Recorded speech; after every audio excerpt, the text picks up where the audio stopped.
Howdy, y'all.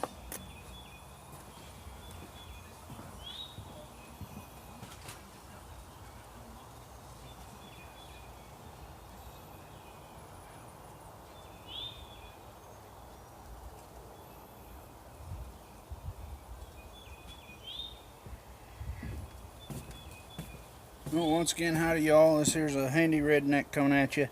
Um, Today we're going to be planting some stuff out. I come out and planted the second tater tower here on March 22nd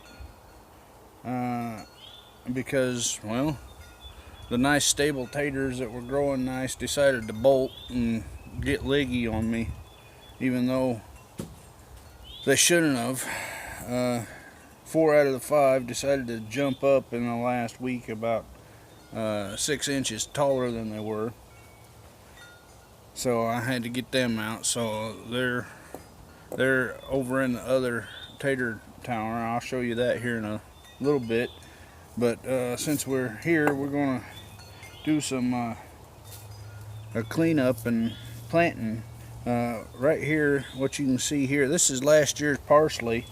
Some of it managed to survive over the winter, so we're just going to leave it and let it go. These over here in these little containers that we're about to plant, this here is chamomile. So this is the first year for me growing chamomile, but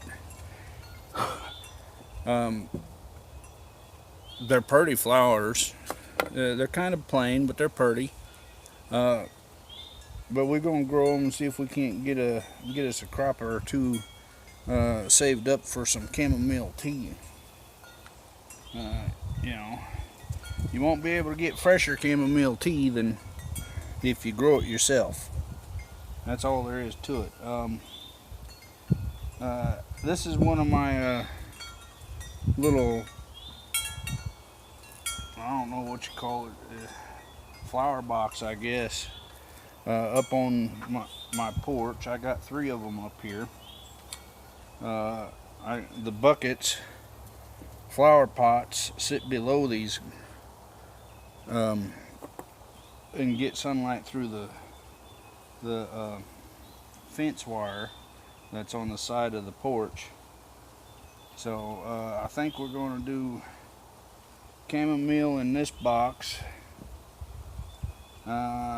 Might do put some echinacea in here too, just to mix it up a little bit. We'll see about maybe putting some echinacea down here while chamomile's over here.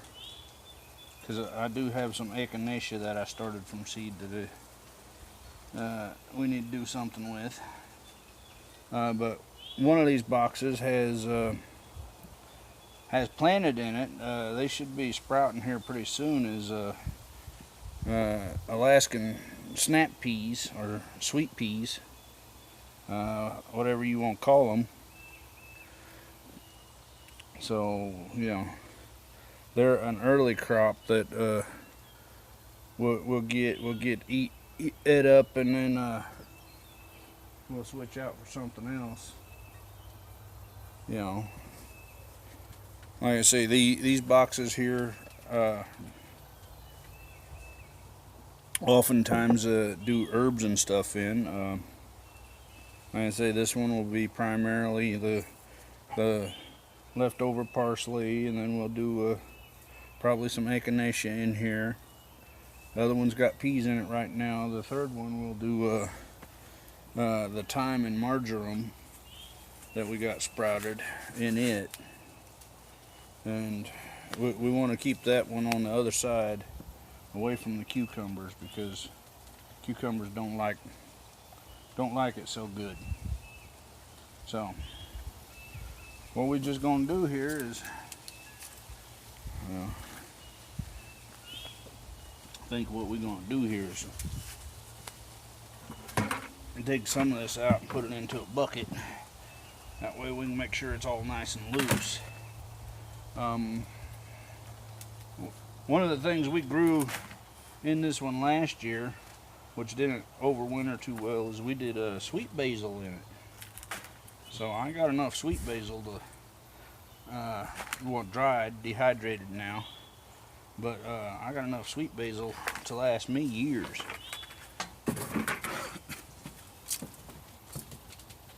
Because for me at least, I ain't got a whole lot of uses for sweet basil, and when I do use it, I don't use a whole lot of it. Same with the thyme and marjoram and whatnot.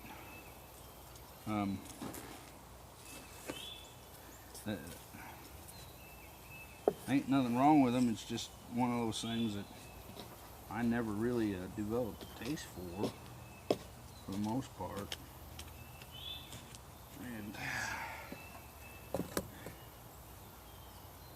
And so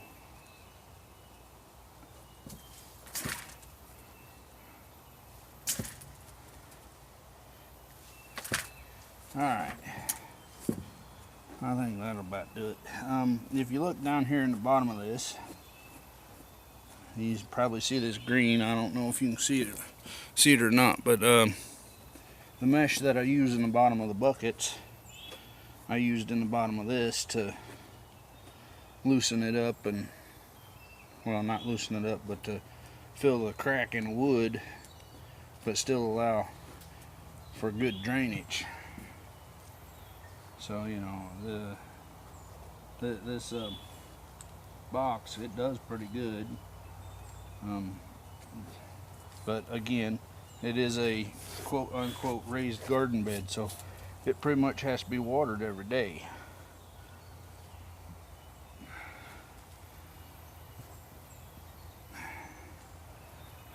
I need more dirt now. Done took out too much. That's all right.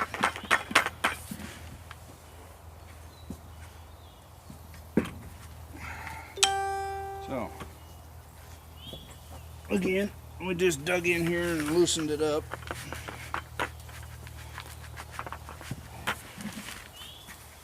Now we're putting some back. We're going to want this box pert near as even. I'm going to get rid of all those old roots. Pert near as even to the top of this box as we can get it. This box is built with 2x6s, so it's probably 3 inches deep inside. You know, so it ain't gonna grow something too big.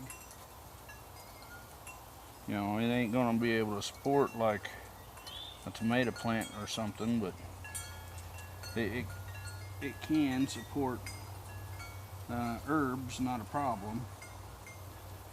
You know, because, well, generally speaking, herbs is a lot smaller plant than anything else. So I'm gonna tuck these in, and like always, what we're gonna do after we get them all planted in is we'll end up, well, we won't end up, but we will water them in. So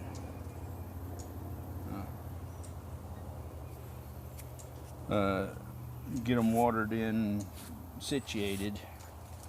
I mean, here it is. What time is it? It's about noon, and it's over 60 degrees already, so I ain't too worried about having a freeze, especially up here on the porch, because the porch is about 10 feet off the ground. So if we were to get a frost, it'd be a lot closer to the ground, so I ain't that worried about us having a catastrophic an event that's gonna kill off all our plants, you know. And I think I was telling you yesterday when we was planting amaranth that I got something inside where we sprouted our plants that's been eating on them. So I figured we'd get them out here in the sunshine, see if they can get to growing pretty good.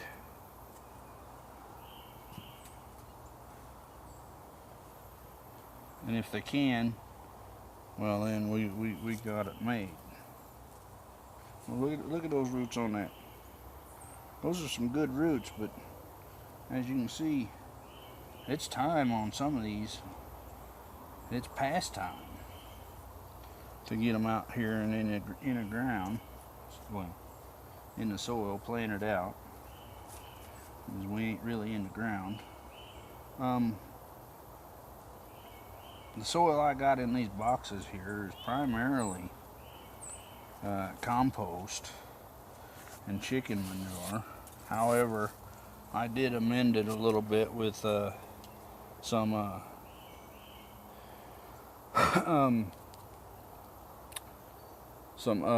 manure and some cow manure and coconut coir. So, oh yeah, we're gonna have us a couple of slots for Echinacea. We ain't got a whole lot of them. I think we got about 6 of them, so we probably have enough room here to get the Echinacea in too. Echinacea is new to me growing. I hear it's a heck of a good herbal remedy for all sorts of goodies. Can't recall offhand which things it's supposed to be real good for, but it is supposed to be a good remedy for some stuff. So we'll toss a little more dirt in here to fill out.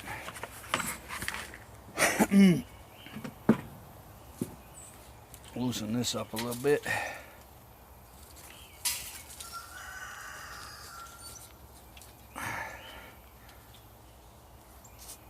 And I'll get over and get the Echinacea.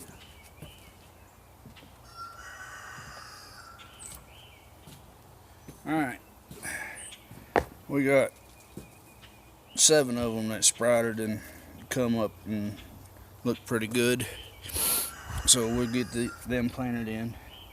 See, 1, 2, 3, 4, 5, 6, 7. Yeah, I think we can do that.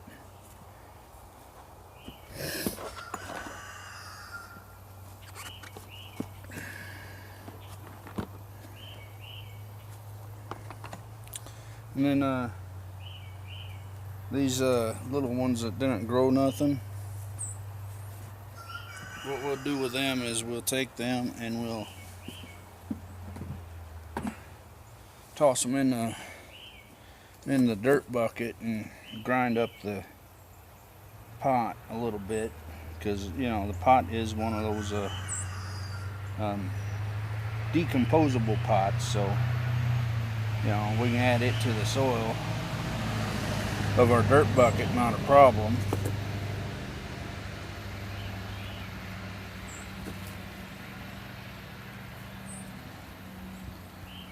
I think we'll throw it in the big dirt bucket. The big dirt bucket right now is all it's got in it is coconut coir.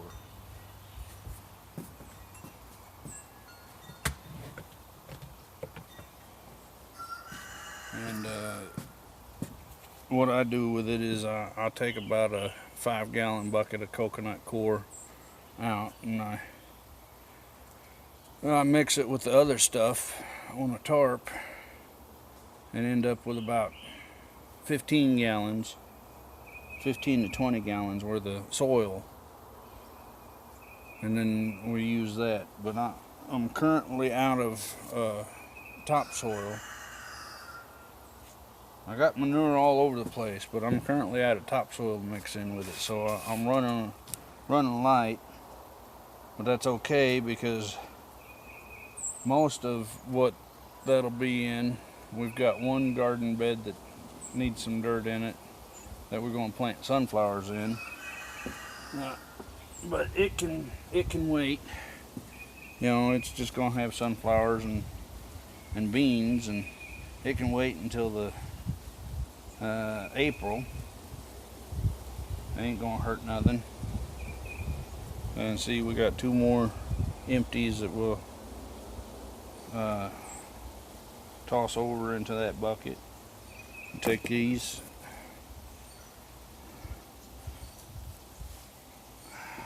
I don't know. We got these 2 here.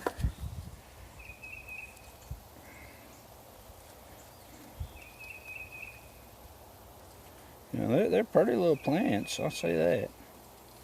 But we'll get these planted in here and we'll see how they do. Like I say, this is the first year for me with chamomile or echinacea, so.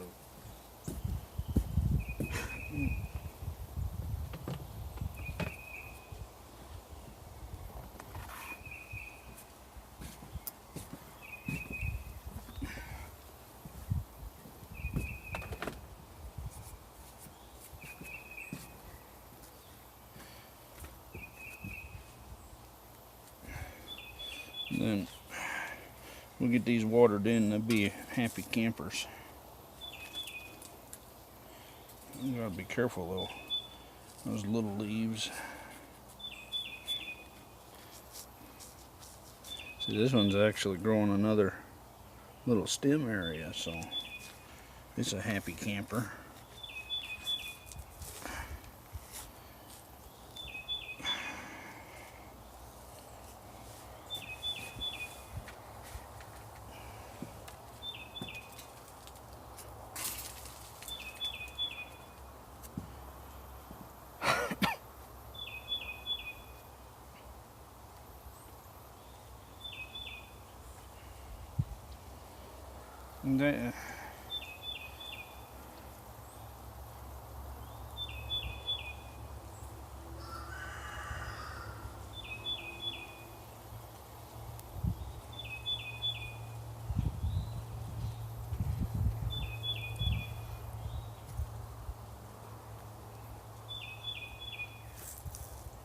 And these echinacea pots are a little bit dry, so they're gonna enjoy their drink of water.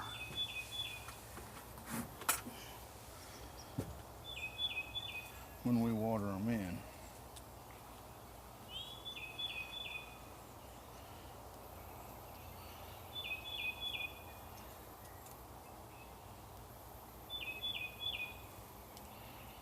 What I'm doing is trying to make sure that the little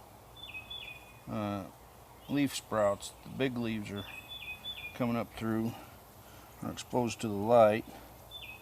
That way they get as much good sun nutrients, sunshine as they can absorb with as little interference as possible. Later in the season, if it needs it, well, we'll come back and we'll add more soil and carefully push it up around the bottom of them. As soon as we get done planting here, I'll give you a look-see, because I've been bringing seedlings out every day to help them harden off.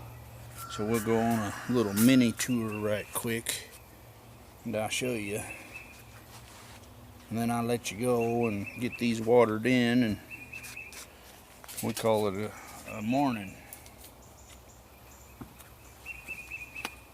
So like I say, this is now our chamomile, echinacea, and parsley bed, flower bed up here on the porch.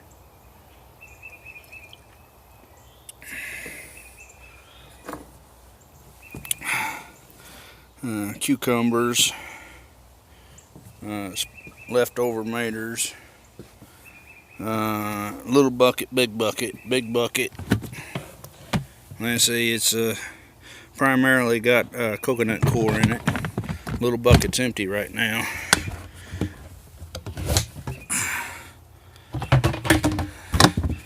little buckets where we put the stuff we mixed that we didn't use.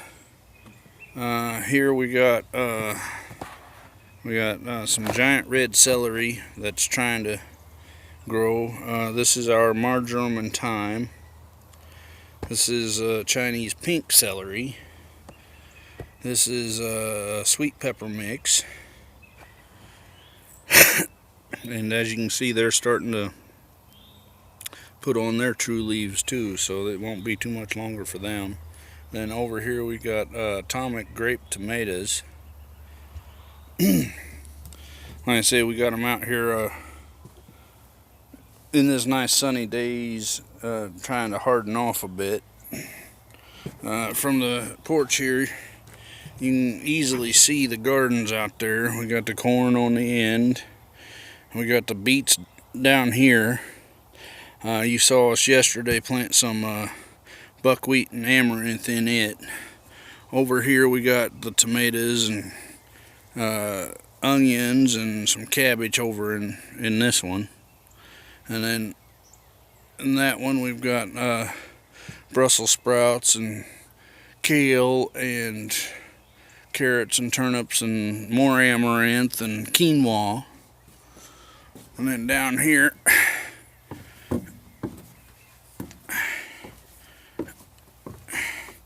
we got two potato towers. I think when it's all said and done, because I'm going to put in some more tater towers, we're going to have about four or five tater towers all together, spaced out, so we have extended harvests throughout the year, because it'll take about 3 to 4 months for them to make their taters and be done with it. So this one was planted out about maybe a week, 2 weeks ago. That one just got planted today. And if you remember, we buried all of our taters, and they're already poking up at the ground. So, we got another one over here somewhere that's bound to be poking up pretty soon. So, oh, there he is. So he's poked up. At night we put plastic over them to hold the heat, but in the day we pull it off so it doesn't get too hot and cook them. Now this is what my normal soil mix looks like, with the coconut corn and everything in it. It's a little looser than I like, but for stuff to grow in it, as long as you keep it moist, it's a good substrate for like root crops, because they can just grow as big as they want without having to force it. And then we have us look down this tunnel, and that's about it. You see this cage here, looks like it's a cage of trash, but that's because I ain't gotten in here and sorted it out yet. What I do is I collect coffee grounds from the local gas station, and I generally try to separate them from the filters and whatnot, and then we use the coffee grounds as an amendment to the soil. I got a big old 55-gallon barrel area on the other side of the house in the chicken pen that is completely full up, that I need to get opened up and get in use, because normally I pour it in there and the chickens go through it and tear up the paper, so I don't have to worry about separating out the paper. It just paper, it's just that it'll decompose like just about anything else. I do need to try to make sure we get the cups and stuff out. But anyway, that's about it for today, y'all. This here's a handy redneck saying I'll talk at y'all later.